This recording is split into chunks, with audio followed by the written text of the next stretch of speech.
Yeah, I'm talking about comics who were like they didn't like grow up listening to older comics in the 90s or the early 2000s or whenever they were young. Yeah, I wish I had. Like I didn't really like grow up listening to like Carlin and Richard Pryor like I wish I had, but it's like Seinfeld was on.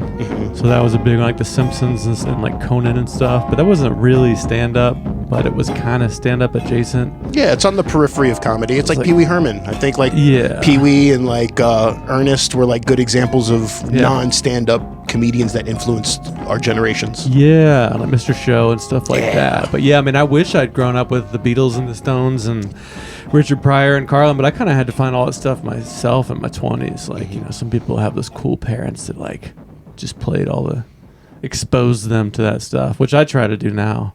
My grandpa was really cool. He was a big fan of like the old Jewish comics. So there's a lot of Rodney Dangerfield and Don Rickles growing up. Yeah. So getting exposed to Don Rickles at a young age is pretty interesting. Yeah, he's great. I just read his book like last year. Oh, I haven't read his book. Interesting guy.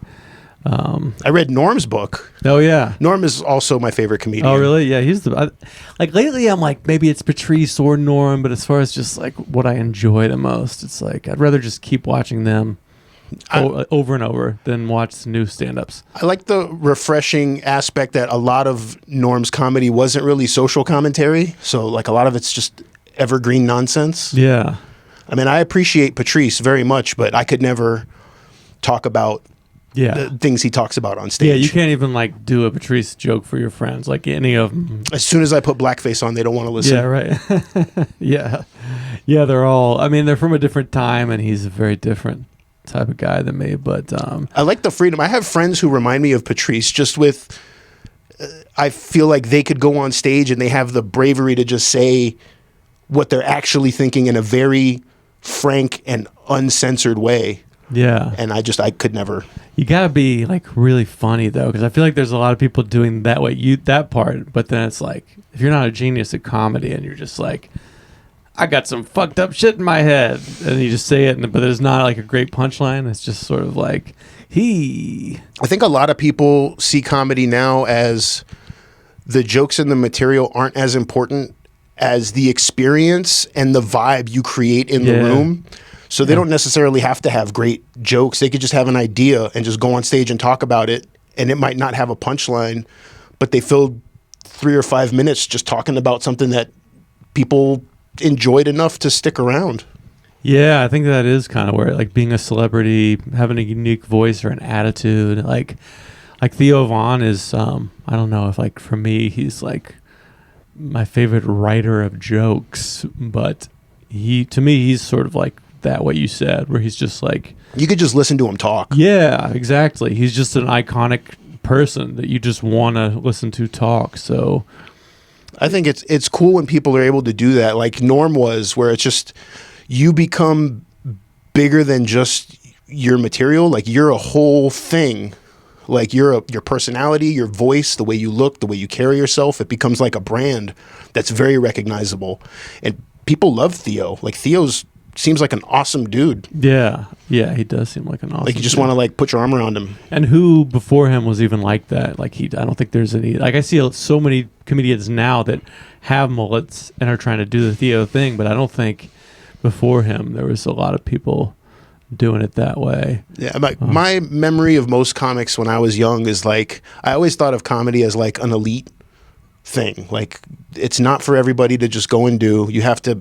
There's something special about people who perform. And then the closer that I got to comedy itself, I realized like, oh no, it's just people. Like I always put it on this pedestal when I was a kid, and now I'm like, oh, like any asshole can do it. You just might not be good at it. Yeah, that's mostly what it is. I mean, a lot of assholes doing it. Yeah, or just not good. I mean, I'd rather you be an asshole and be hilarious than not be funny. That's my goal, is to be so funny that I don't have to be nice to people anymore. That you can be. That's tough. You have to be so good that you can be difficult to work with and still get booked. That's hard. See, I like to think that I'm a very nice person, but I'm aware that I'm difficult to work with at times. Like I have to cancel shows on occasion, whether it's like family stuff that's going on or mental health issues that are happening. Like we were supposed to do the podcast significantly earlier in the year, and I was like, I don't think it would be a good time for me to come in because my mindset is just not. Yeah. I'm not going to have a lot of good things to say. Yeah, I mean, that's fine. There's no problem for this. I could see why if it was like 2 hours before a show or something, that might be problematic. But so you got your mental health. It's in a better place now? Yeah, I think so. I had like a rough end of the year. Well, you're here in Asheville, like where I am in Damascus. We also got flooded by Hurricane Helene, right? And like my business got destroyed, and my home was a couple houses away from the river coming over the road. So I was lucky with my home, but that seemed like it was the beginning of me having some issues towards the end of the year. Yeah, and the recovery came, and I was able to rebuild my business.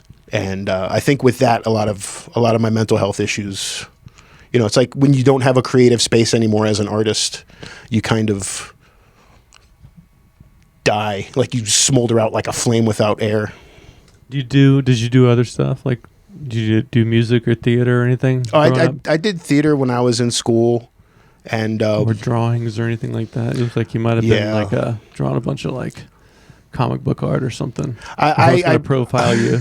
I actually did enjoy art, and then it was in 5th or 6th grade. They were like, "We're going to digital art now," and that's when I was like, "I'm done. I'm done with this. I'm not going to use a computer." And now that's all. That's like how old are you? I am 42. Okay, digital art. They were ahead. 5th or 6th grade. Yeah, no, wow. I was in Miami, so we were like one of the biggest school systems in the country. So we had a lot of. It's like the early '90s in Florida. They were like, we're going digital with the art. Yeah, no, most of the computers were still Apple with the black and green screens, and they were like, we're doing digital art. And I was like, oh, I'm going into something else. I did TV production. I worked in radio when I was in high school. Mm-hmm. I've always done something with some type of artistic outlet. I made toys for a while. Yeah. Yeah, I mean, the stand-up is like my main one now, but I think stand-up can have its own mental health issues, just like, not getting on shows or just having like a series of bad sets for a while. Or like now I've been posting like about every day for like probably like 100 days now.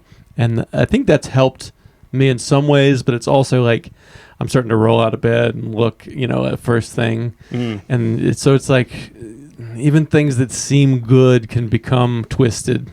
It's always like this reevaluation. The podcast continues to be the thing I probably enjoy the most consistently. Oh, that's awesome. Which is cool. I like this. Good. The shows can be, you just never know. I have friends who are doing podcasts that hate it. And they're just like, this is something I have to do now because it's a necessity in comedy. I don't think so. Because it's like, there's just so many now. It's like, no one's going to watch your podcast. Well, the clips do well, but then you might get like a few hundred or something on a thing. I think it's more like it's good for my mind to do these conversations. Well, like my knee-jerk response to that was your podcast is going to fail because you hate it. Yeah, you're forcing yourself to do something you don't love. You don't have any passion or investment in it emotionally other than negativity. Yeah. And I go, but that actually doesn't matter anymore because if you do, like you said, a clip, you could post clips from it. If that's all he's doing is mining clips from it, then he doesn't care if people listen to the podcast. So... yeah, that seems... It's very strange the way that the values have changed, perceivably from when I was young. Of like my thought of what comedy was not necessarily the business aspect of it. Oh yeah, it's more the writing and the performing. Yeah. And then you're like, no, it's actually more business than the writing and performing. And I'm like, I'm screwed. Yeah, I'm not a good businessman. I have a business, but I'm not good at it. I mean, I think it's kind of always been the case to some degree where like even with that crazy band like Led Zeppelin like had the guy that would like get them there, and if they were all fucking somebody's got to be like business, whether it's the artist or a manager or somebody else. But now it's its own everybody in the world's trying to be like, look at me. So I think it's really... now you have to really kind of wear a lot of different hats more than ever. Like the idea that you can just write and perform and you're going to like get booked and get on things.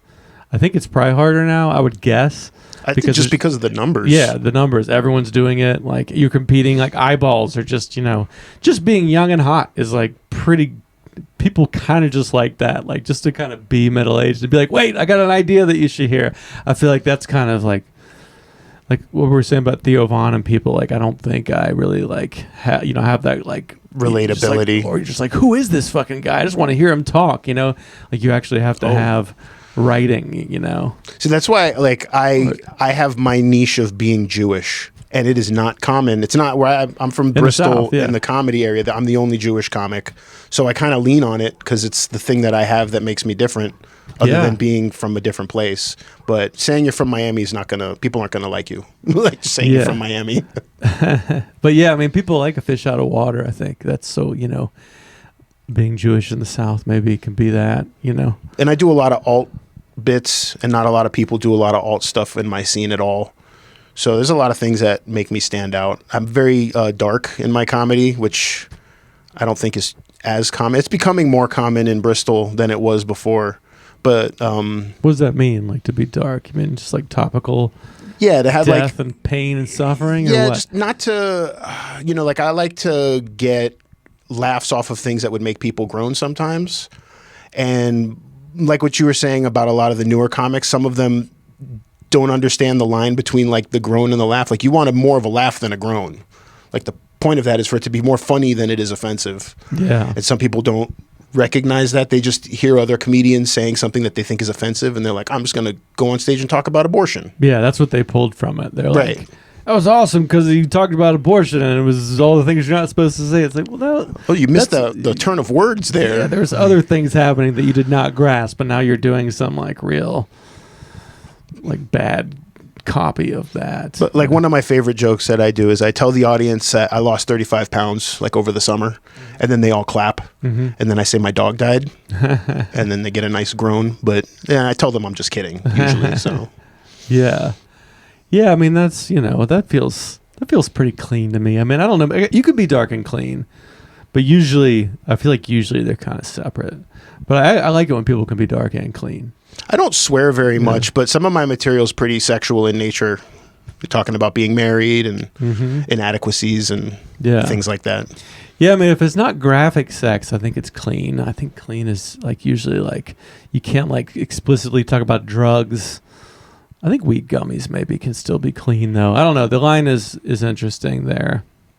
Do you work clean? Is that something that you feel you It's can something do? I've been asked to do a lot. I probably have like 6 or 7 clean minutes. My daughter also does comedy. She's 11. Yeah, that's the last time I saw you. She was on the show with me. I write clean jokes for her, so I guess she gets my clean material. I think I'm going to start stealing some of the jokes I write for her, though, because I can apply them to myself. Yeah, that's fair. I mean, yeah, that was fun. That was very cool that she was on that show. She's awesome. She has anxiety as well, and I think it's awesome that she can get on stage and perform. And like her friends at school are flabbergasted by it. Yeah. But like she has so much anxiety about everything else. But I'm like, this skill is going to be valuable for you, even if you stop doing comedy. Just as an adult, being able to stand in front of a room of people and talk. Oh yeah, yeah, yes, that is the skill. I didn't even like really start doing that till I was 30. I did music, but I think being able to talk in front of people is like, it helps at work. Like I work in an office, but just being able to like stand up and talk and get to a point quickly. Like joke writing teaches you to shave off unnecessary syllables and words, and it's a great life skill. Oh, I'm like a one-liner guy, so Yeah. all of my jokes are incredibly short for the most part. Yeah. I tried working out a premise recently, and it didn't go well for me, so I'll probably avoid that. Unless I have a stronger premise. It was about how Jewish people like to complain, and maybe people here just don't know Jews enough to realize that's also a stereotype. Yeah, that's interesting. I think it's cool. We always have a few Jewish comedians in Asheville. I mean, the scene's always changing, but I always like it when someone stands up in the South and they're like, "I'm Jewish," and I think that's very cool, you know, to do. Yeah, I've got a lot of Jewish material. I've got one of my favorite jokes is about like the lack of diversity where I live, but it's one of those jokes that some people laugh at it, and a lot of people just nod their heads because it's more true than funny, and it makes me sad because I grew up in a very multicultural place, and now I live in like a very super white, very Christian, white Christian place. Yeah. But how far away is Bristol? 30 minutes for me. Okay, so that's kind of like, that's the big city. I guess. Comedy. Is that when you started, when the club opened there? Yeah, it was very nice. Sean Carter moved down from Boston and opened a club, and he just happens to be a very nice guy. So the kind of scene that he cultivated starting out was very nice. It wasn't like competitive or asshole-ish. Like material wasn't super offensive. Like nobody was being offensive. It was a very supportive environment, because I honestly think I wouldn't have done stand-up if it had, like, I went to a lot of comedy shows in Miami growing up into my adulthood, and open mics associated with the improv that we had in Fort Lauderdale at the time. And I had no desire to get on stage. The people who were doing it just seemed like competitive, and I am not a competitive person. Like I don't like doing competitions. I always flounder in them because I can't. I don't like it. Yeah, I don't like doing competitions either. I feel like it's good for me. I mean, but I certainly don't ever expect to do well in them. Do you have fun performing? Is it like fun for you? Yeah, I mean, not always, but I mean, I want it to be, and when it's going well, it is. I mean, it's like, yeah, I mean, my favorite sets are when it's the most fun, like when I'm comfortable and I'm trying new stuff and it's working. That's the most fun. Getting to go long, I think, is pretty inherently fun usually, unless it starts to get real bad, and then the panic sets in if you have to go long. But yeah, I mean, I think it's fun, but I think it's also like, it's just as much fun to like come home afterwards and like try to like work on it, you know, whether it's like clip it or see what works. I think I kind of really have fun like strategizing and trying to like build this thing. I kind of like the long-term thing, but sometimes I probably do forget to like actually enjoy it. But I mean, that's like, I record on my sets and I can tell like we had a great Wednesday mic that just moved locations, and I would go in with like all new stuff every week, and I could tell, I could see myself having a lot of fun, and I love that. Yeah, I think I enjoy open mics more than book shows. I think I put a lot of pressure on myself. Yeah, for when people are paying to see a performance. Yeah, I don't really have as much fun with it. In hindsight, I have fun, but in the moment, I take it very, very seriously, even though I'm ridiculous. Yeah. Would it be all right if I used the bathroom real quick? Sure. Oh, thanks.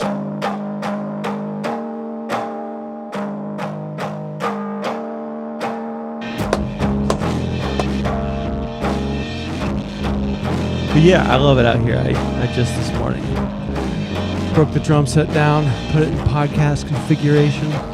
Nice. Yeah. I have a room in my house that was a workshop for when I made toys that I shared with our cats. And I think it's going to become our second child's room when she gets a little older.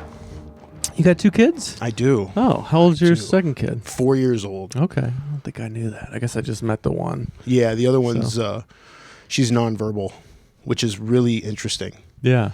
It's weird having a nonverbal kid. Yeah. When the first kid was verbal.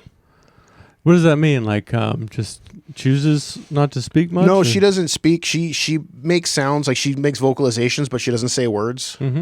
So she's on the spectrum. Okay. And they say that like she'll outgrow it. And my wife is a special ed teacher, and she's confident that, you know, there will be progress in that area. Yeah, she's just kind of taking it at her own. Yeah, but I tell people if that never changes, then one day she'll make some guy very happy. Yeah, that's funny. Yeah, I can't help but joke about most things. Yeah, no, I think it's good. I think it's good to I'm trying to get more into that now at this point, like to joke about things where the setup is like tense and you're worried you're going to be upset, and you release that tension instead of just sticking to safe observational stuff all the time. Well, that's like my closer, my tattoo joke is like it's like a Holocaust joke. And it makes people very uncomfortable until I hit the punchline usually. Yeah. That's great if you can land it. Like, and that goes back to like folks who will just bring up abortion, and you just create all that tension and then you don't release it. It's just like, all right, now I have to go up after you, and it just feels shitty in here. I did something similar to that at a roast one time. There's not a lot of roasts that happen in Bristol because not too many people are into it. Like nobody really wants to be that mean. And I don't like roasting because, like, if I know stuff about people, I'll be very honest in a way that probably isn't funny. And when I was asked to roast, what I did instead was I wrote these over-the-top compliments. And then I didn't have any negativity. Like, I didn't have a negative punchline. And afterwards, one of the comics was like, you built up so much tension. Everybody was waiting for you to be like, but fuck you guys. Like, say, like, you were waiting for you to be like, I'm just kidding or something, and you didn't do it. Yeah. And I was like, yeah, I know. Yeah, that's like, didn't Norm do that on one of the roasts? He was just reading the newspaper for the Bob Saget roast. He's like, Marmaduke in here, blah, blah. He's like reading the funnies. What he did for his jokes for the roast set was he had a book his father had given him of jokes to say at somebody's retirement. And they were all super mundane. And it was like, you have a face like a flower, cauliflower. Like, they were all old jokes that were not strong jokes. Yeah, but that was his protest because he doesn't like being mean, which I Yeah. relate to that. I don't like being mean. I don't think comedy is supposed to be mean-spirited unless it's self-inflicted. It's like a self-deprecating art form. Yeah. Yeah, I mean, I try not to be mean, but I think it's like, it's now comedy can be kind of like anything. It's just gotten so big where it's like, Kill Tony is pretty mean. It's not really my, like, very mean-spirited go-to. I haven't really watched it, I don't think, since the election. Didn't watch it that much before, but people love it, and I can feel the flavors of that at Mike's now. Oh, like, yeah, it's very majorly pervasive, influenced the culture of stand-up. Yeah, and then you majorly. have Bargatze, who's also, Nateland is this, like, the opposite end almost, where it's like you can feel that, and it's very nice. And he's just like, I'm dumb, even though he's a genius. You know, It's like what you were saying. He's not being mean to anyone except himself. Yeah, I like how mundane some of Nate's comedy is. It's not necessarily my flavor or my favorite thing, but I really, like, he is a genius, and, like, his writing is amazing. Yeah. And I am amazed sometimes at the responses he gets for just how subtle some of his comedy is. Yeah. He's almost like so big now where it's like he's just got that rhythm. Like, he's just in these giant rooms, and he just, anytime he pauses, everyone's like, I kind of miss, like, I liked young, chubby Nate. You ever see, like, early footage of him? Like when he made, like, his first, like, late show appearances. Yeah, and when stuff. he did the joke about the McDonald's hamburger bite. Like, he got real fit and, like, handsome.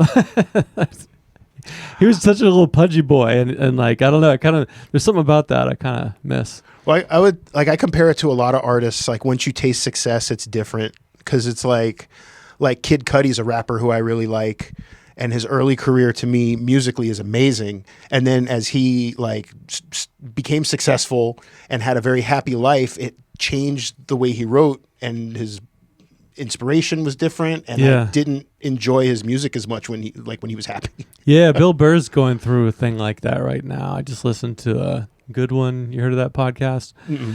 I don't listen to it much, but I saw he was on there. They just talk about joke writing, and he's like, I'm just happy now, you know? Like, I wouldn't change all those jokes I did that can maybe sound sexist now, but he's just like, I'm a happy father, and so he's going through this thing where he's like, I'm sure a lot of his audience is not happy about it. Right. But he's just like, yeah, I want to be in touch with my feelings and be happy from here on out. So, I mean, I think he'll always still be kind of a cranky white dude, but it's interesting. He's kind of doing that.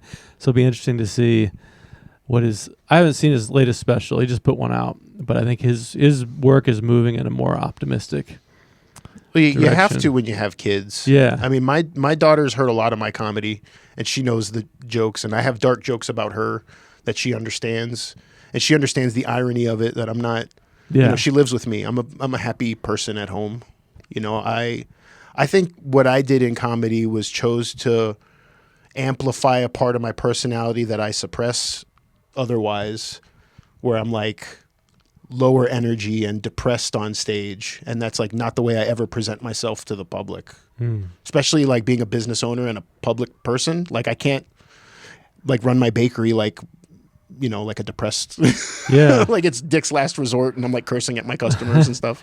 Well, I mean, like, one-liners, I feel like it just tends to be less autobiographical. Not always, but if I think of, like, Rodney or Mitch or Stephen Wright or Dimitri, like, it seems like when you do short jokes, it just works more to be, like, fictitious or absurd. You know what I mean? Like, Yeah. Whereas, like, you know, I'm up here talking about my childhood trauma or my life. Like, there's some unspoken thing where if you're doing short jokes, it doesn't really have to be you as much sometimes. I think I agree with that, and part of my problem is that my delivery is very frank, and people don't always know when I'm joking. And that's why my online moniker is Joe's Not Joking, because a lot of people will be like, are you serious? Like my neighbor complimented my beard one day and I was like, oh, I'm converting to Islam. She was like, really? It's like, no, not at all. We're the only Jews in the town. Want to be the only Muslim family? Then they'd really hate us. I mean, I can kind of see why she might not be totally sure, because you don't want to assume if you're not sure. You're like, surely that's not true. Well, oh, shit, you are actually. Hardcore Christian, but very accepting. Yeah. But if you're on stage holding a microphone at a comedy show, it's like, you should. I mean, that's the weird thing about posting jokes online is I guess sometimes they come up in people's feeds and they didn't go to a comedy show. They just see a guy talking and they're like, are you serious? Like, no, it's Ryan Cox comedy. Like if you go look at me, it says comedian, but they don't do that. They just see it in the feed. So it upsets people sometimes. I started saying I'm just kidding a lot. Yeah. When I say something that I think actually in real life could be. Or on stage? No, on stage. Oh, really? Yeah, because like I did a joke a long time ago. I haven't done it in a very long time. I have a neighbor who's a psychic, and I had a joke about like killing her dog, and then like the tag was about like me eating the dog. Okay. And then a traveling comic was like, don't talk about eating a dog because people here don't know Jews well enough what? to think. I'm not kidding. She was a Jewish comic. She was like, you're spreading bad information to people who know nothing about Jewish. But where did this Jewish comic live? New York. Well, they're going like, I mean, you know what people are like down here more than a person from New York. I think they love dogs more than they think a Jewish person would actually eat a dog. Like she probably expected not to even make it back to New York from the South. Like I think there's this idea that, like, you're going down there. She clarified that we don't eat dogs when she got on stage. Yeah. I feel like you're a little bit more the authority than she is on whether people know you're joking. It's just like, I just got here earlier today with these idiots. So I like to push. That's the line that I try to toe, is like people being like, "Are you serious?" And if you are, there's something horribly wrong with you. It's a comedy show, right? It's supposed to be absurd. I mean, yeah, I don't know. I mean, I guess there is. I mean, at open mics there are people that get up and they're like talking about suicidal ideation or something, and it's like, is this a joke? Like there are times where the safety does feel like you confused people. So I mean, I guess I could kind of see that, at an open mic especially. I've seen people just go up and say the N-word a bunch. Yeah, really? Yeah, it happened once in Bristol. A white person? Yeah. He came to like 3 mics. This is a famous story in Bristol. It's legendary. Mm-hmm. He came to 3 mics and he was doing street jokes. And then he came one week, and instead of just doing his normal street jokes, he sat in the chair and got all comfortable and grabbed the mic stand and was like, what am I going to talk about today? And he's like, oh, my friend who's a black little person gave me the N-word card. But he said the N-word. And then he just went on with this bit. And then he pretended he was getting a phone call from him. And he ended up saying it like more than 30 times. Wow. And it was just totally silent. How old? Like his older gentleman? Yeah, like early 50s probably. Not that it like makes it any less bad. He had less awareness. Like I think he thought it was going to be ironic or something. Yeah. But it was just silent. And do you think he knew at the end that he'd made a huge mistake? Oh yeah, he never came back to the club again. Well, that's something. But like my friend, I told my friends in South Florida about it, and they were like, "Did anybody kick his ass?" And I was like, "No, we were just quiet." They were like, "Nobody booed him." I was like, everybody was shocked. Yeah. That was a very uncomfortable, shocking moment. One comic recorded about half of it. Yeah.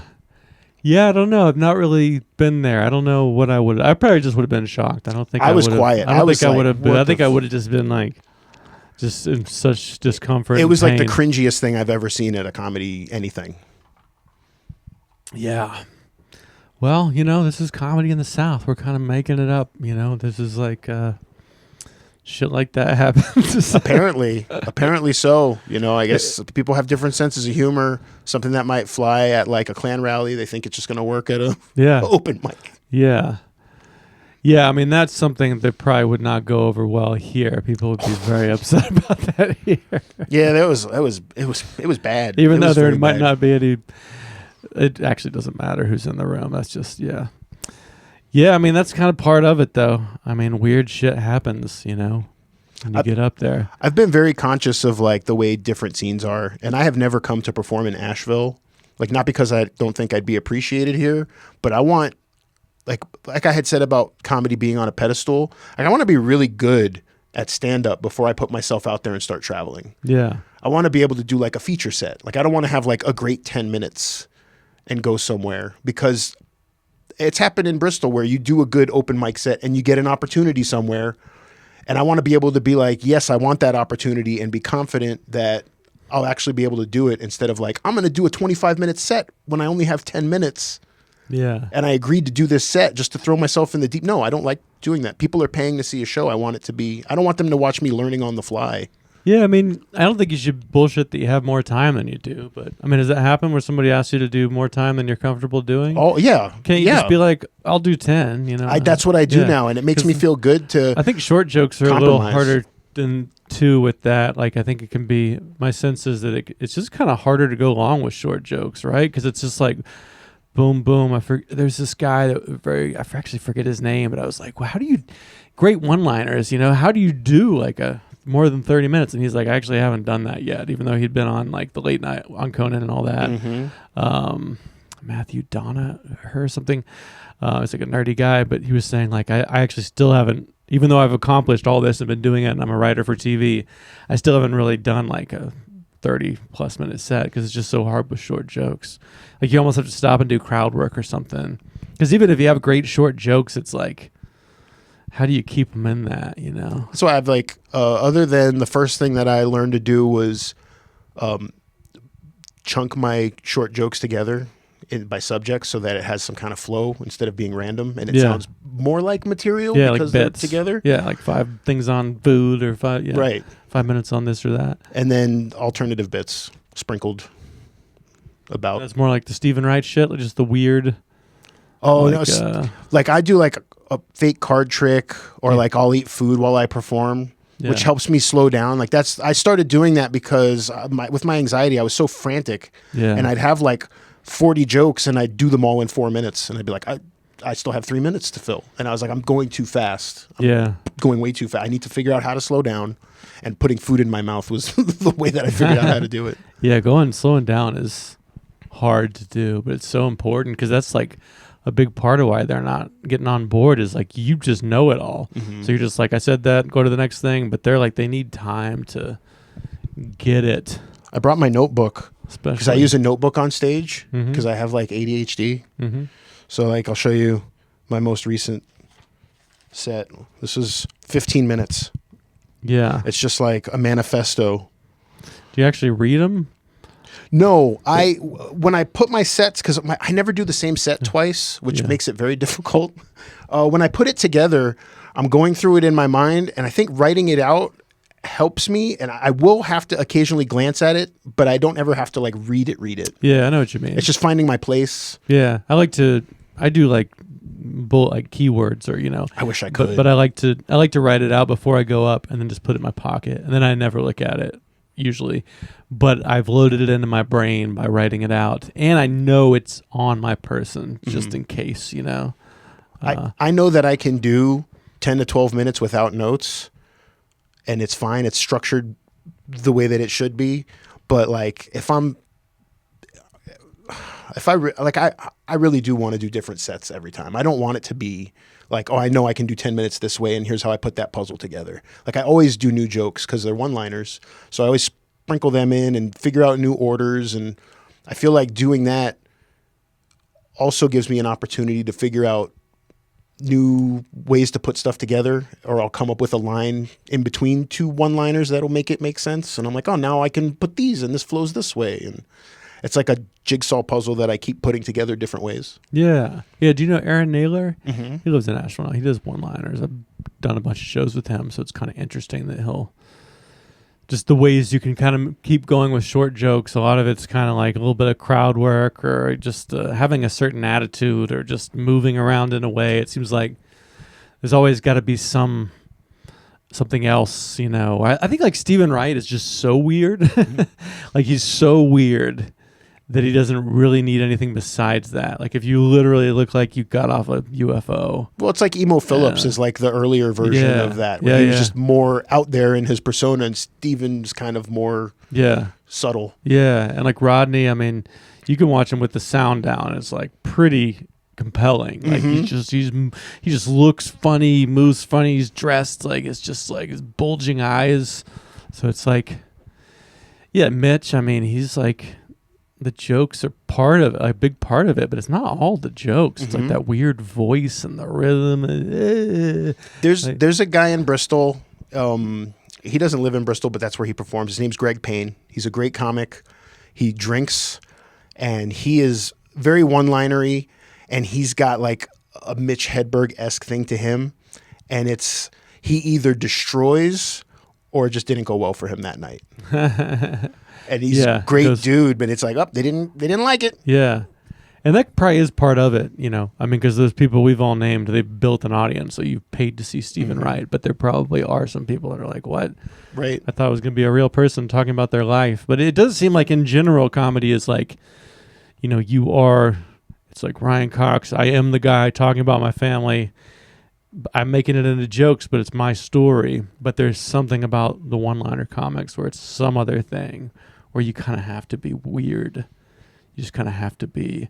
I mean, is there any like one-liner people who are like just look and move and dress normal? Like, I don't think so. Yeah, it's weird. Like it's like you have to have some otherworldly alien quality or something. I'm gonna take that as a compliment. As I have a Hitler puppet in my trunk and a wooden urn that my grandfather's ashes were given to us in. That they don't have his ashes in them anymore, but I keep them in there as a prop. Like I have a bag of sawdust in there, but I keep that urn in my car. No, I think you have a pretty weird. I don't think you look like the every dude or the every bro. You know, I don't think you're in risk of people probably be like, oh, he looks like 4 other people at this open mic. Well, like I was listening to your bit about white kids. Yeah. And I was like, oh, my daughter stands out. And she does. She's like the only non-blonde really? Pretty much like in the neighborhood. Yeah. Yeah. Yeah, that's one that like I posted online and you get comments that are like people are upset, you know. Because like, they have a kid named Ethan. Yeah. Or they just didn't understand I'm doing a joke or something. It's like, I mean, clearly this is, but I guess that's, you know, it's a bigger stage, the internet, so you're going to get misunderstood more. I made a promo for myself with the Jaws poster with my face instead of the shark going up at the woman swimming, and it says Jews. I saw that. And yeah. I've gotten a very positive response from it, but I feel like some of it is like the reason why Dave Chappelle quit his show, kind of like they're laughing at it for that reason instead of the reason that I'm You're going like, let's laugh at racism, and they're laughing with. They're like yeah, Jews. They're like racistly laughing. You should get rid of that woman and put the world there. Yeah, that's what I think is cool about like, you know, when Jewish comedians in the South get up and like, I'm Jewish and this is what it's like, because I feel like I'm surmising that for some people maybe it's like you don't want to say that. Like we had a comedian here, Jason Shoulder. He doesn't do it anymore, but he was like, you know, what was the joke? It's like there's Christians are like Church Street, but there's no Synagogue Street. Like we don't want you to know where we are. Like, you know, like Jews in the South aren't trying to be like, this is the street we're on. You know? So maybe there's some of that in stand up too, where I think some people maybe are kind of like afraid. I mean, or they feel like the climate is like, you know, a little bit hateful. Well, like where I am specifically, there aren't any Jews. So there's not a single place to go worship. I mean, you guys no. And the other thing people don't realize is like you have to be a member of a synagogue. You can't just like show up at a synagogue and they'll let you in. Like you have to pay membership to be able to pray somewhere. You can't just go pray at any place. But there's not like we have like a Jewish community center here too. I'm sure you have to pay to be a member of the JCC. Yeah, but you don't have. There's no Jewish to steal a line from Brody Stevens. Like I'm blue collar Jewish.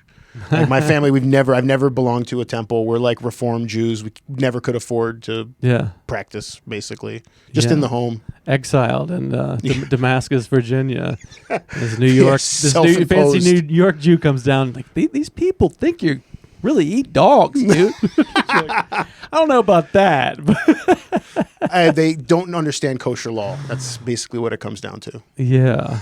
But I mean, you need something like that. I think in stand-up, you need some, like, or you don't, not necessarily, but the outsider thing is, you know, I mean, I say this on here all the time, but the amount of like homeschooled and autistic people that do comedy, I don't know what percentage of real people in the world, but in stand-up, I feel like it's like most people are autistic or homeschooled or something. It makes sense. I mean, it's a perspective thing, and it's about having a perspective that you feel is interesting enough to share. Yeah. So if you're somebody who sees the world in a different way than it's being perceived by most people, you might have something interesting to say on stage. Yeah. Yeah, and that's what's interesting about somebody like Nate Bargatze, that, you know, he like doesn't really have anything that scans like as a different, but the stories and the things that he can pluck from his life are very unusual, you know, so like you need some kind of something. A lot of people think you just need trauma. You need like parents, something with your parents. I mean, it certainly seems like, I don't know, I've done both art and like music and stand-up, and it does seem like you don't have to be fucked up from trauma, but it seems like, but it helps. I mean, it does seem to help. Like, it, you know, bad for what's bad for your like well-adjusted life. I mean, just there's something chemical. You put a freaking person on the edge of their, like they're about to just maybe die later that night, and they're on stage talking, and it's compelling. I guess there's just something about it. I mean, not always, but it's like, I don't know, and that's kind of sad. But that's what I see. I didn't think I would ever, like I said, I didn't think I would do stand-up. But then after going to open mics for like months and seeing the people who had the gall and the courage to get up on stage, and I was like, I could do at least that well. Yeah. So I worked. So you were going to Bristol, not performing. You were just going to check it out for a while? Yeah, I went for months, and Sean, the owner, would ask me every week, "Are you going to go up next week?" And I would tell him no. And then one week I said yes, and then I wrote 5 minutes, and I did it, and it went very well. And that weekend I was asked to host randomly, and I said okay, which was a mistake. Because I got two in my head, and I thought, I can't do the open mic stuff. I mean, it's a hosting job. It's different. Being a host is a different thing. And I didn't have any, I wasn't prepared. I didn't prepare myself for anything but the names of the comics. So you were asked to host after doing one set ever? Yeah, I mean, I don't think that's on you. It's like... No, it's okay. I mean, I mean, part of it is I'm an adult. I'm not some 19-year-old kid going to do an open mic for the first time. I have a decent understanding of what comedy is as far as the mechanics of writing jokes before I started. Yeah. And I think that's why I was like, oh, he seems competent enough to do, but I got two in my head about it. If I would have done my open mic set, I would have been fine. Yeah. But being a host still, too, you have to like keep getting back up, and it's almost like you should have done a guest spot on the show. You should have done like, the host should have warmed him up and give you the same 5, and then... I have to say, I did much better when I had to go back up the second and third time. Okay. It was just the first time, and the bartender thought I was doing a bit the first time, because I was just like, this is I was telling the audience, this is a nightmare. You know, my dream was to do stand-up comedy, and now that I'm doing it, this is horrible. I'm not having a good time. It's my second time, and it's not going well. This is not... I was like, I am not having... You guys having a good time? Everybody cheers. Yeah, I am not having a good time. That's a thing I've just recurred on here talking to people, is when your first time goes really well, that can be hard, because, you know, it's not going to keep going well. Like, there's just no way. It's almost like if your first time goes well, that's good, because you might keep doing it. You might remember that, but you also have to follow that first set, so you're going to feel like you've gotten worse, or, you know, you've tasted it, and now it's going to be bad like 30 times. I kind of knew that as far as the open mic. So the next open mic I did was like 2 months later with a new 5. Because I was like, I don't want to do the same jokes. I understand that's how comedy works, is you work the material and you make it better. Yeah. But I want to have like a couple of 5-minute sets of different jokes, and that way, like, I can take like the decent material out of that and maybe have like an actual good 5 minutes after I do a few of those. And that's what ended up happening pretty much, which it wasn't discouraging enough to make me quit. Yeah, and I mean, that's kind of, I think, an internal thing. It's like, stand-up is discouraging enough to make me quit, like, pretty regularly, you know. Even though, like, on the internet, it's like, look how well it's going or whatever. It's like, no, it's like awful a lot of the time, but it's like, that's to keep doing it, you know. Like, I'm coming up on 10 years in a few months, and the amount of people that are even left from my class, like, you get past the 10-year mark, there's hardly even anyone left, you know? So I think that's just part of just keeping doing it is so hard, especially consistently. I mean, I think it's okay to take breaks here and there, but just to keep doing it regularly year after year after year, I mean, it'd be interesting to see, like, y'all got the Bristol scenes now, like, more than 5 years old? It just turned 4. Turned 4, okay, yeah. So it was, like, a little later in COVID. But it's like, yeah, at the 5-year mark, and then at the 10-year mark, it's like, who are the ones that are going to, who are the seniors going to be? Well, here's what I'll say. I think one of the benefits that we had being, like, a brand new scene, like, brand new, is the people who came out initially were people who were passionate about stand-up. It's like right now stand-up's super popular and people are like, let's go do stand-up. Yeah. They're not people like Travis Stevenson didn't take the class to become a stand-up. He wanted to be a better writer for his web series that he was doing and punch up his jokes and stuff. But his entire life has loved stand-up. Like, he is a student of the game, even though he didn't technically want to be a stand-up comic. Like, he watched stand-up his whole life. Him and his friends talked comedy. It's like, those are the kinds of people that were attracted to the club when it first opened. Yeah. And I think just being someone that wants to spend time writing too, you know, like it is a craft and a discipline, something you have to honor with your time and working on it. So if you're just, you're just like, I'm going to go up and act like Shane Gillis every week for 5 minutes. And then I'll just watch Shane Gillis and Mark Normand. What's the other one that everybody's copying now? Mark Norman came through. He was very very kind. Nothing against him, but I just see a lot of people doing influence. But it's like what we were saying before also, where people aren't necessarily taking the writing and the work ethic from those comics. They're taking like, oh, he said this word that made the crowd like convulse in some type of way. Yeah. So I'm going to talk about autism. Yeah. Right. Yeah. Yeah, I laughed at what just happened is autism was funny. So I'm gonna say it. I've heard so many Tylenol jokes.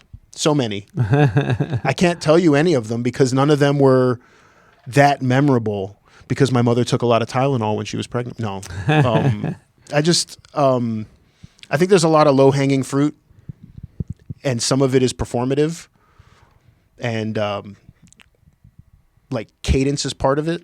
Yeah. And newer comics don't realize, like you were saying, like a lot of the people that are doing that are super successful have an audience now. Like talking to Mark Norman, it took him a very long time to find an audience because his comedy is like dark in a way that the average person is not necessarily, that's not what they're into.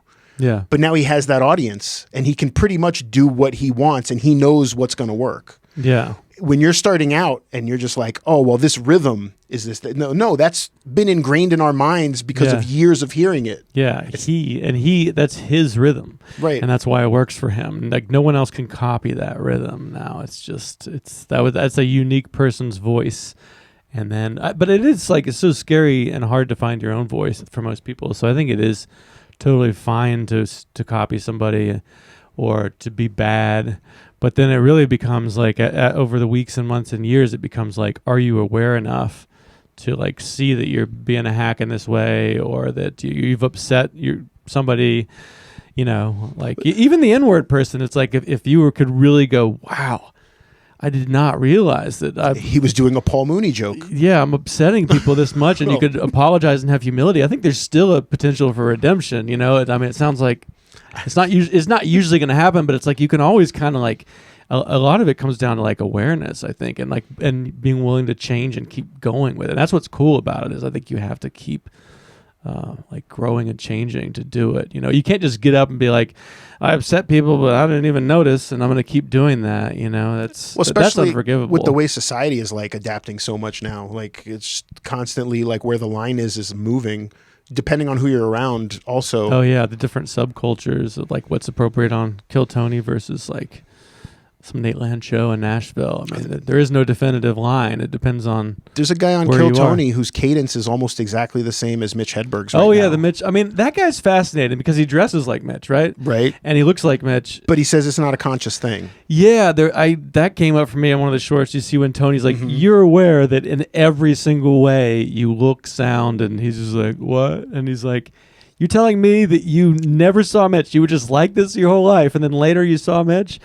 And to me, it's like I kind of like that I mean, it's so obviously he's doing a Mitch impression, but he's not going to admit he's doing a Mitch. Like, it's kind of funny to me. Like, I wouldn't want to like watch a lot of him, I don't think. But he is an interesting guy, you know, like being an Elvis impersonator, and people are like, oh, and you're like, I've never heard of Elvis. There is also that's a weird joke. An Andrew Dice Clay guy on Kill Tony who is almost exactly the performative, the presentation, the physicality of Andrew Dice Clay. Yeah, and again, this is. And he won't like, admit it. We're from a generation the Mitch guy dress. I don't know what the other if he dresses like Dice. Like, does he wear like? He wears a leather jacket. Okay, wow, yeah. So we're at a time where comedy is so big that there's like impersonators. I mean, it's anything. It's like being a shocking asshole. But I've heard you talk about this before because we're in a similar generation where like credibility used to mean something, and like if you were ripping somebody else off, you'd be torn to shreds. Like your career would be over for copying somebody else. Yeah. And now it's just like, no, that's how you become famous. It's a way. I mean, there's so many layers of meta now where I don't know if like, and we were kind of dicks about it in the 90s too. So about selling out. Yeah. Yeah. So, I mean, maybe it's fine. I mean, it's kind of like, Seth was on here, this musician, and he was talking about how like, you know, you can mix up anything now. Like it was like if you were in the 90s, if you were doing like some cheesy like MIDI guitar, that would be like not, but now you can be an indie rock guy and you can like have a cheesy little like guitar. So it's almost like anything goes now so I don't know if that's like we've lost our sense of moral compass and sense of taste, or if it's like we're more accepting. I don't know. I mean, it's just. I think it's every idea can be there for whoever wants it. I think it's a reflection of social media. Yeah. Because now we're all performing and we're all presenting stuff constantly. Yeah. And people maybe put themselves in a performer's shoes more than they used to. So there's more forgiveness and there's more understanding. Like, well, when I do my stuff, when I make my videos, you know, like I don't want somebody judging me so harshly. Yeah, so, but I also feel like we're harder on everybody than ever before too. Though it's like cancel them. Oh well, yeah. So it's like we're kind of more forgiving and more like crucify them or whatever. I mean, it's kind of like it's just everything now. It's like, everything all at once. What's the movie called? It's like the way my childhood was, where it's like I'm getting support, but I'm also being harshly criticized at the same time. Because it's like you can post a video and get 1 million views, but then you read the comments. Yeah, and it's just you're just being destroyed. Yeah, I've had a few that have like started to take off because I've been like upsetting people, and I took those down because I didn't want to be like a troll. Right. But it's like, yep, this is definitely getting people upset. Does work. I like to play the devil's advocate, but I don't like to troll people. Like, I find if I'm in a group of people, everybody agrees with something, I'm going to be the representative of the not agreeing with that. Even if I agree with it. Like, nobody else is voicing an opposing view, so I'm going to do it. Yeah. Because it just feels weird to be in a room where everybody has the same opinions. Yeah, I'm sort of like that, too. Like, it's good to, I'm pretty open-minded, so... If people, even if I felt one way, if everybody just says that, I'll be like, but. Because that's how my brain works. Anytime I think one thing, my brain goes, but. Right. You know? I don't think some people appreciate that, though, especially with Southern hospitality. Like, there's a lot of things I found in the South that they stay unsaid.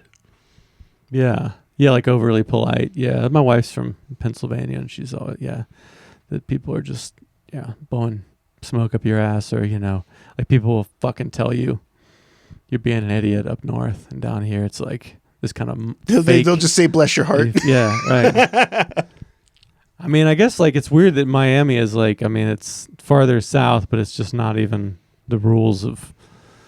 It's its own thing. Yeah, it's like because there's a lot of like Latin culture, right? Oh, yeah. Yeah, so it's like not even like. It's not like the white South. Yeah, no, I grew up in rolling cow hills of Virginia. I grew up in a very Caribbean neighborhood. Like there was not a large white population. There were more Orthodox Jews than white people where I lived. It was very interesting. Yeah. Interesting place to grow up. Lots of good food. That's the thing I miss the most is like multicultural That's what I've heard. Food. Yeah, you can just walk down the street and it's like you hear different languages, different smells. Like, you're just walking or turn the corner and it's like Cuba or whatever, you know. I lived in a neighborhood that was 99% Cuban, and you had to speak Spanish to go to McDonald's. Yeah. Which when I told people that when I moved here, it blew their mind because McDonald's is an American company, and they couldn't understand that. Like, they didn't know how to take an order if you say it in English. Yeah. Yeah, and I think that like I really love Asheville and living here, but I think like they sort of the lack of diversity is probably the main thing that I don't like about it. I perceive you guys as having a lot of diversity because of where I live. Yeah, well, like if I see a black person at the grocery store, it's a good day. Okay, yeah.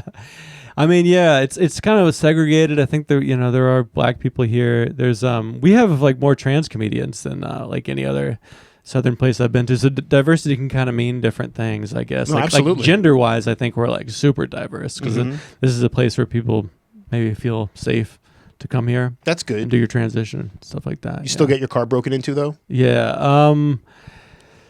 I really haven't had my car broken That's into good. here. That's I've had my house robbed several times. Oh, really? From my car. Holy shit. Yeah. Yeah, I was pretty lucky in South Florida. I never had any kind of major crimes happen to me. Yeah. My grandfather's car got stolen one time, we pulled into his driveway and his car pulled out. Mm. It was very strange. That is strange. He was in the car with us. His car just backed out. there it goes. You guys think you'll stay in Damascus? Yeah, it's been 10 years. My wife's very well established. She's a special ed teacher in Bristol. She works at like a private school, and they're encouraging her to continue her education. Like she already has like a master's, and they're like, get this certification and we'll pay you even more. Oh, that's great. So it's like, that's great. The security is what we need. I wish my wife had a career like that. Oh yeah, no, I'm a stay-at-home dad. Yeah, I'm the one doing all the career stuff, but I my get wife to do my baking. Yeah. But it is, passions. I mean, my wife she does all the laundry. She cooks, so we have great meals every night. She gets the kids to school, takes them to their appointments, like does the email. So it is as many hours, I end up doing that stuff. Like I take care of the kids and I cook the meals and stuff. Yeah. But I'm a chef, so my wife's appreciative that I'm cooking the meals. Do you still have the bakery? Yeah. We rebuilt. It took a few months, but everything's rebuilt and operating, going strong again, I guess. Yeah. We are excited about the cheesecake. Yeah, I brought a cheesecake. In the bathroom. Eleanor's like, you got to have more bakers over. It's like, we will be eating that tonight. I didn't want to do anything crazy because I didn't ask if you have any like allergies with your family or anything with food. Yeah, Emily's kind of like tries to go light on the gluten, but she'll still eat it if it's like something. The cheesecake is gluten-free except for the graham cracker crust. Okay, so just a little. Yeah, just don't eat the crust. Yeah. Yeah, it's always fun. It's like, I think there's a lot of people pleasing in comedy and in food production, and it's all needy people. We want approval from other people to say you did something good. Yeah, I feel like I am working through mine a little more. Like I'm starting to just get old enough to where I really don't give a shit. But I mean, still I do with like my family and people. But I'm finding it helpful to be less like people don't like it when I feel like people don't like me when I'm needy. Like when I'm like trying to that, it's just people are like, oh, fuck this guy, Whereas if I am just a little bit more of a dick, people like that, like, because you have more boundaries instead of being a pushover. Yeah, like people go, oh, like it's more. So I feel like I am starting to embody some of that, or I'm starting to say. I think a lot of it is what you say you are too. Like I've done so many of these episodes now that I'm very aware of like what I say, like what you repeat kind of is like. You know what I mean? If you're like, I'm a people pleaser and you keep saying it on your podcast, like you're reinforcing that. Right. My wife very much believes in that, but I don't think I do, because I say a lot of untrue things about myself on stage a lot. And my wife talked to me about it at one point where she's like, you should stop doing that because of like you're manifesting it essentially. And I was like, I don't think I am. That's where the one-liner people are. It's just a different, like I'm kind of speaking generally, but I feel like the one-liner comedians are almost like the contrarians to what, it's hard to put words on, but Stephen Wright talking about dehydrated water or making an exact replica of it's just like clearly he's not talking about reality. Right. But people still go with them to see where it's going to land. So there is kind of something about that. Does that make sense? Is that a coherent thought? It is. Like it's like what I just said. I mean, I think for the way I talk and do comedy, that feels true, but maybe that doesn't apply to you if you're kind of just the jokes. It's almost like the art and the artist. I don't know. There's something about one-liner comedians. It's just different. A lot of my one-liners so are self-deprecating, but I have a lot of like what you're talking about. You know Norm's set on Letterman. You seen that? The final It's set? Yeah. Oh, yeah. I mean, it's one of the best performances of all time. But he still like throws in a few one-liners. Like, Oh, yeah. I love that. You know, like I like to stretch out my Identification. drug dollar. yeah, Little yeah, one-liner tags in there. yeah. Big acid. Yeah, identification's doing Yeah. all the work. I mean, that one is just like, you know, that could be, yeah. He's talking forever about Germany, and then just ID. Like, I just love that one. Like, it's just a perfect. Identification's doing most of the the legwork on that one. He does a slightly different version of it in the last special Mm-hmm. that he taped, but like that's kind of, you can still sprinkle them in the one-liners, but then Yeah. to go full one-liner, it's like. I've written so many that I've done them at like 1 or 2 open mics, and then I can't figure out how to put them into a longer set unless it's just a non sequitur, and I end up just forgetting I even wrote it because it's been enough time and I've written so many Yeah. single lines. Well, you clip them and put them up too, right? Sometimes, I think yeah. You were kind of doing that early, I think, right? You were doing Yeah, that like. I think I was lucky just because of the nature of my jokes being super short. Where Yeah. I can post like an 8-second clip and it's a Yeah. whole joke. Yeah, it's a nice bite-sized little, like it kind of suits the scroll more than like, all right, it's going to be a few minutes, but get on board. People are like, no, fuck Come you. with me. We're going on a Yeah, journey, it's like, everybody. no. Yeah, so I mean that can be an interesting way to, like I think if you clip them, even if you forget them, you still have them. It's like, you know, with my music, I'll put these albums on Bandcamp or Spotify, and it's like not even necessarily because I expect everyone to listen to them, but it's like I can go back to it now, Mm-hmm. even if my laptop dies. It's like in the cloud, so that could be a place to kind of just it's a database of your jokes. You're like, oh, I'm doing a feature set. Let me just see what about some of these old one-liners. Do you destroy stuff? Like, do you destroy, like, would you Burn erase material? old music? Yeah. Would you, like, go back and delete old music? You're like, I don't want to see this anymore. And it's No, gone? no. I mean, there was a time I got divorced in my 20s and wrote all these journal entries. Just had like stacks of journals where I was really angry and dark, and I did throw all those away. And I sort of regret it now, but I was like, you know, I don't. But I also just threw them all away with my name on it, so they're probably out there somewhere, you know, with my. But no, I mean, I think it's I obsessively kind of keep things organized in there. I never even go back to them, but I like to know, like, it's kind of part of you're like, do you enjoy it? Like, I enjoy going back and clipping the set and write and like trying to restructure it and then like look at all the jokes over. Like, I just kind of like, you know, creating a body of work. Like when you read an author and the first page is like all the shit they've done, like novels and short stories. I just, like that. I just go, ooh, look at I've done a lot of stuff. You know, I like that. I found old artwork when I was a kid, like in pre-K, and I destroyed it. Like, I'll delete stuff offline every now and then. Really? And I don't, and like, I'll take stuff down I don't know offline why just because necessarily. but that's more. I'm like, I don't know if I want other people seeing this. Well, like, I had a song online at one point yeah, that I took down, like a rap that I had published Yeah. on SoundCloud. And I Yeah. took it down like more than a decade ago, like probably 14 years ago. And every now and then I'm like, I probably shouldn't have done that. I what probably was should've just that? left Was it a moment of like self-hatred? Was that right? Oh yeah, most So- of my decisions are made in moments of self-hatred. So I mean, I relate to that, but that's probably like not a good time to do that. But that is when you do it. I mean, that's like the emails that I sent to someone, you know, out of it's like oh, just like you get older, you're like, yeah, I probably should have like slept on it, read it the next day. That's just out there forever now. I think deleting something and it's like, I'll show them, and it's like, well, nobody's probably fucking listening to this song anyway. Like, it's like anybody even noticed that. right, it's just for us. Yeah, it's like, so it's, I mean, that's the hard thing about, I think, putting yourself out there and staying for like 5, 10, 20 years is like all that, like, it can just grind you down, you know. You're like getting older and not getting booked in the ways you want, and you just keep having these feelings of like self-hatred for putting yourself out there. I mean, it's so hard to keep enduring it like into middle age. And It took me like almost 4 years to get over the imposter syndrome, yeah, just because it's like I had said about stand-up comedy is like it's Rodney Dangerfield and it's Norm Macdonald and it's these titans and these brilliant minds, and it's not for like a regular person to just get on stage and do. And even after having success and getting bookings, I'm still like, they just haven't figured out that it's all bullshit and I'm just a guy. I think everyone feels that way though. Imposter I hope syndrome. so. I hope everybody does. Because I work in, you know, with software, and it's like that's everyone. You always feel like there's just some new thing you don't know, or like it's just, I think just being honest about it, you know, or even like maybe doing some jokes about it, because I think that's just how everybody feels, you know. Coming from the food scene, it's very different because it's like half of the people have that attitude where they're like, you're never a chef, really. That's like a thing you have to achieve after, you know, you don't say you're a chef. Somebody else tells you you're a chef after you complete some level of whatever they have in their mind. And then there's people who are like, I'm a chef and I'm the greatest fucking guy to ever cook a burger on a grill. And then they give you a show. And they have this insane ego. Yeah. It's crazy. It's the crazy. They give you a show where you're just being mean to junior cooks. It's that thing where we were taught like about the hard work and all that. And then now we're seeing like how the shortcuts work for a lot of people. And I'm just like, oh, fuck.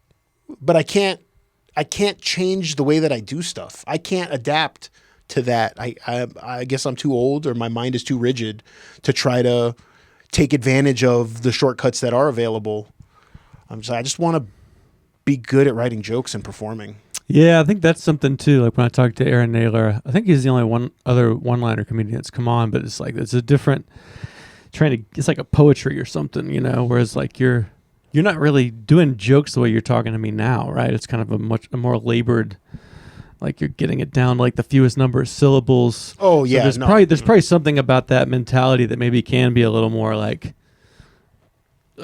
strict or something. You're not going, I'll get up and talk about my day for 5 minutes and then I'll, you know, most of it won't be funny, but that's all right. And then I'll extract the jokes from it. You're kind of like going up already being like, I have the words and I'm going to see if they worked. I've already worked it out. And every time I've tried to do crowd work, it has never worked out for me. Where I'm like, I got 12 minutes of jokes in a 15-minute set. I'm going to do 3 minutes of crowd work. You should keep doing it.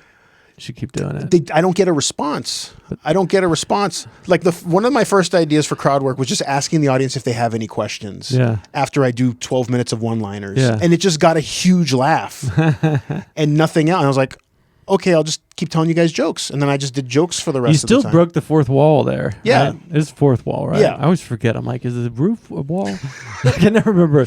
I broke the roof. Yeah. But, I mean, you still, like you stopped saying things at them. Yeah, and I detracted in the moment to be like, hey, do you guys have any questions? Yeah, you stepped outside of the character. So I think I think you should absolutely keep it. I have very strong feelings about that. I think like you gotta like, even if you like, do you have a joke about like, I don't know, like then you can ask people. Like last night I saw Greg Warren and he has a joke where he's like, I played the trumpet. And then he's like, anybody in the band? What did you play? And it was clear that in the middle of his set, it was clear to me, I assume, that like he knows if you're talking for an hour, it's just too long to talk to people.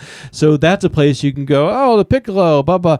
And he didn't even really find any like big laugh there, but it totally worked, and that it reset the energy. Oh yeah, we're at a show. This isn't a screen. This guy's talking to us, and I just heard the person next to me be part of the show. It doesn't even have to be that good. But then he went back into like his material, and it was like, okay, we got a little bump. The first time I tried to do crowd work was into material. Like I have relationship stuff, so I'll be like, hey, are there any couples in the audience tonight? And clearly there were, but none of them wanted to say they were couples. They didn't want to participate. So I was just like, okay, it just didn't work. Yeah. Yeah. I mean, I'm not great at it, but I totally believe it's like, this is just my opinion. I don't even think my opinions are right, because I have that thing we were saying where I say one thing and then I think maybe not, but it's like, I really believe that if you're scared to talk to them, your material isn't as good. So just trying to like develop that muscle where you can get interrupted and you can talk to them is just so important. So I'm trying to figure out how to go longer and figure out what the topics. Like I have one joke about Burger King I'm doing. It's like, what's your favorite fast food? And just try to like do that. And I think if I keep doing that, I'll probably learn some tricks that I can repeat that feel spontaneous. Because you can really only go a certain number of ways. But even if it goes bad, like I'll listen back and I'll be like, I just went back. I was scared and I went back to my material too soon. Like it's kind of like slowing down, like learning how to ask like how and why, not yes or no, like why was that? How did you, those questions bring more, and then a lot of times if you just are quiet, people laugh. Like they've said something funny I didn't even realize was funny, because you're kind of freaking out trying to do crowd work. But then it looks like I don't know. I feel like that space is just like, a really important space. And this is just my own, I'm on my own journey Well, that was going to be my goal for this year in comedy for me was Crowd work? Not specifically crowd work, but not relying on my material for everything. And just improvise, just Yeah. like make it spontaneous. Like, because even like Jesselnick, he'll be like, he'll do some little thing, or he calls a lady a bitch or something, But I think the mic that I'm going to be doing tonight, you can either do material or improv off of suggestions. Yeah, the hot seat. So I'm going to be doing the improv. Yeah. I'll bring my Hitler puppet. Yeah. Yeah, that's a good place to do that. Yeah. I haven't really been to that one that much. Mondays are a very hard night for me to go out, but CJ's very nice. Yeah. I met anybody basically who's come to Bristol is who I've met from Asheville. Yeah. Do you get out? Do you go to other cities much? Not too much. I've traveled some into Virginia. Basically, I've been about as far as Asheville is into Virginia, like a couple hours north into Virginia, like Roanoke, Blacksburg, Christiansburg. Yeah. And then Johnson City, Kingsport. I did a show in Spruce Pine, North Carolina once that had a similar issue as a host. I was asked to host. And that was when I was very into developing my persona on stage, which is very dour and like low energy. So then I brought that to the hosting spot, and that didn't. Some people just aren't hosts. I mean, like, No, like Jess Cooley, who you did a show with. I mean, Jess is like, it's one of the best comedians I've ever worked with. But I don't know that Jess is like a host, you know what I mean? Like, it's a certain quality. It's like you kind of like, it's gonna be all right, everybody, come on into the party. I mean, you can be a great comic and not necessarily be a host. I'm a good host for like a dirty and dark shows because it's I weird. had to You're have weird. those learning curves though of like realizing like, oh, you can't have low energy as a host. You can't be sad as a host. Like, you have to build confidence in the audience, like you're saying. Low energy's all right. You want the audience to be ready for a show by the time the first comic comes on. That's like, true. Sad is hard. Like, you're like, hey guys, there's about to be a bunch more comedians. Everyone's like, oh no, we came to this show. I used to talk about like getting food poisoning. Like, I was like, I think I have food poisoning. And when I did that as a host, people were like, oh no. Yeah. Like, they thought I wasn't joking. There hasn't been enough like, oh, these are jokes, right. They're just like, oh, oh, this guy. Yeah. Yeah, there's definitely different rules. I mean, I feel like it's like crowd work where like even if you find you're not a host, like there's something to be learned there. Oh yeah. Like, every show is a learning experience. Yeah. Even if it's watching somebody else make a mistake or the conversation you have after the show where you pick up something from somebody else. Yeah. Totally. I mean, that's kind of like you were like, do you have fun? And I mean, I think I zoom out, and I mean, I've always counted my sets. I'm like up to like almost 1,100. Wow. And like, to me, that's just says it all. It's like, it's a scatter plot of these dots, and it's like the experience I'm going to have before I die is like all as many as I can. Mm-hmm. So like a really bad, embarrassing, humiliating one is like absolutely a beautiful part of that bigger structure. You know what I mean? Mm-hmm. Like if they were all just like, they laughed when I thought they would, that's bad. Yeah, perfect. So it's kind of helps me to like see it that way, that like it's a big shape. I want to publicly apologize to Dustin Aaron, who came with me to that show in Spruce Pine. And he ended up getting a spot, and it was not a great audience. But the reason I'm apologizing is the drive home was a nightmare, and I was driving. It was a dark, curvy road, and I was in my head because the show hadn't gone well, and I almost killed the both of us. Sorry, Dustin. I met him once in Asheville. He's a nice guy. He's a very nice guy. He listens to the podcast. He did not deserve that trip. Yeah. I mean, that's kind of part of it's an adventure, It's like you don't want to watch a movie about a person that just has a series of triumphs, you know, like, or I mean, I think the true unforgivable sin is to not keep trying new things when you actually get something that is working. Like there's a few comics in town where like I won't see them do a 5-minute mic set for like many months, and then I'll come back and they're doing the exact same, and I'm like, I don't know. I mean, saying the N-word and upsetting everybody's bad, but is it worse than just like the delusion of like he just did it once and he never came back and we're still talking about it, doing the same 5 minutes? I've seen unforgivable comics that travel and they'll come to Bristol for the open mic, and then you don't see them for 2 years, and they come back and they're doing the same jokes. Yeah. And they're on the road doing the same jokes. Yeah. And they have like a late 90s feel. Yeah. And you're like, oh, this person's been doing the jokes for a long time. Yeah. But it works, and if that's what I was saying. Like, I think that's the old model. I have a different mindset where I'm like, I don't want to put myself out there until I know that I can do like 30 minutes. Crowd work, baby. That's how you find it. I think like, or just what you're saying about improvising, like just, Well, some of my alt bits, like I ask the audience to pick a card. Yeah. And that ends up creating a social dynamic. I did a show in Johnson City over the weekend, and I asked a woman to pick a card, and then I just put the deck away and I start telling jokes.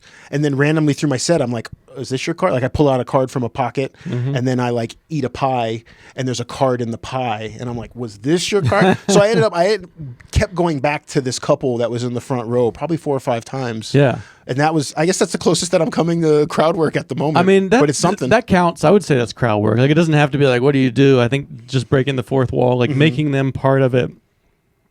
Yeah, I had Jeremy Alder on here, and that was like one of my favorite moments that really stuck with me, where he was saying like, it doesn't matter how bad I want to do this bit that I've worked on this week. If they interrupt me, like go with it and then stay in it as long as it's that quality of like, I thought I was going slow, but when I listen back, I'm going too fast. It's that same quality where I'm like, I thought I tried crowd work and took it as far as I could, but when I'm listening back later, I'm like, oh, I was scared, I really could have like gone for that. Like I just think there's something there, because so much of the stuff I think of in my head ends up not being funny or doesn't make sense. It's just confusing to people. So the crowd work is really a chance to like go through that membrane, from like my brain to like the collective brain. And I think that's kind of like what it's all about for me. I mean, but I'm just like, none of this, like, I don't think my views on comedy are what other people should do, but I do like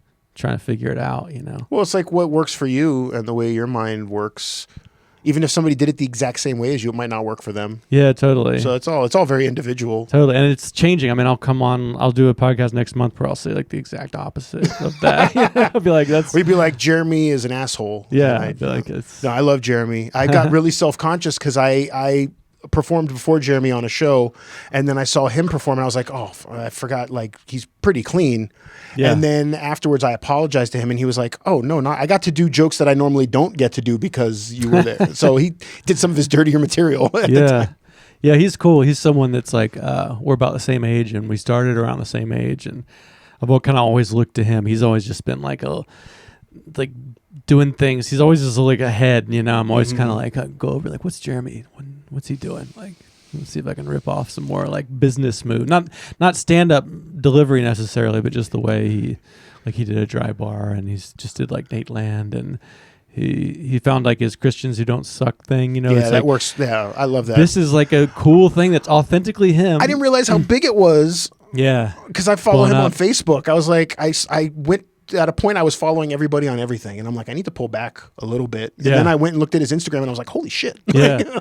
Yeah, he's blowing up, and then he's like timed some things, like after Ozzy passed, he like put out a thing, so he's like paying tribute and doing a cool thing, but also like getting riding the bump. algorithm. Right? Yeah, so and he was saying like people are actually coming to the shows, and like it's his people. He's not just getting some cheap, shortcut thing. He's like built the stand-up act for like 10 years, and then you find, so that's like what I'm trying to do now, is experiment with finding some like online thing like that. But I go back and forth on whether that's actually helping or just creating, making it more of a fake virtual thing. There's always some part of me that's like, I need to take a month off posting. This is not in line with my values. But then I'll get the one that does well, and I'm like, ooh, yes, serotonin. Yeah, I know. And I'm like, I hope my kids are never like this, because this is definitely bad for your brain. I don't think we have an option. My 11-year-old, we got her a phone out of necessity this year, and it's smart or flip.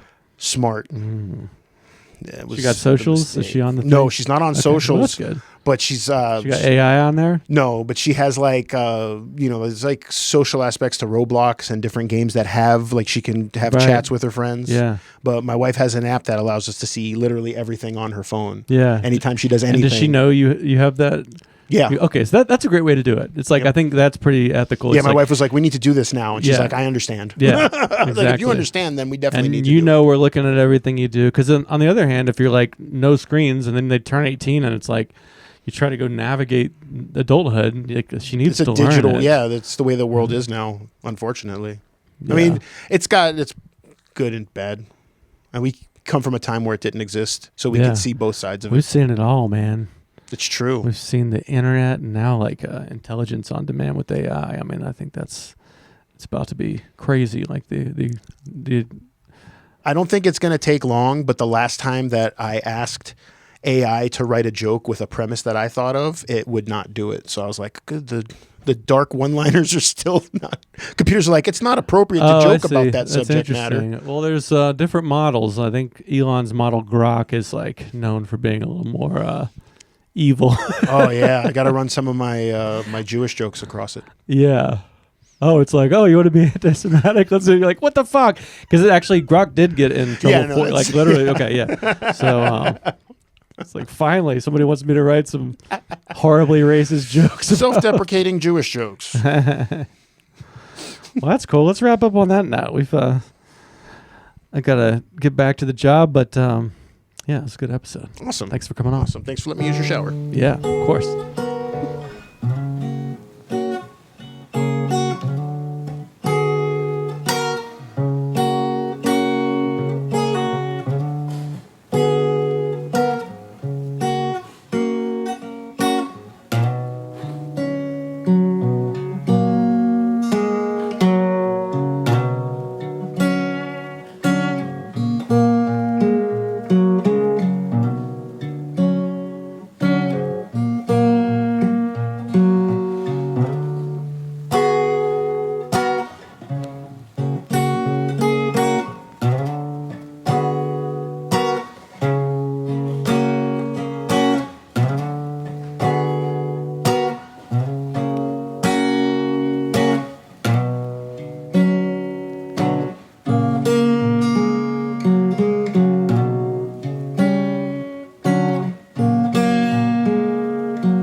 Ooh, yeah. Do you think that would be cool? I think that would be cool.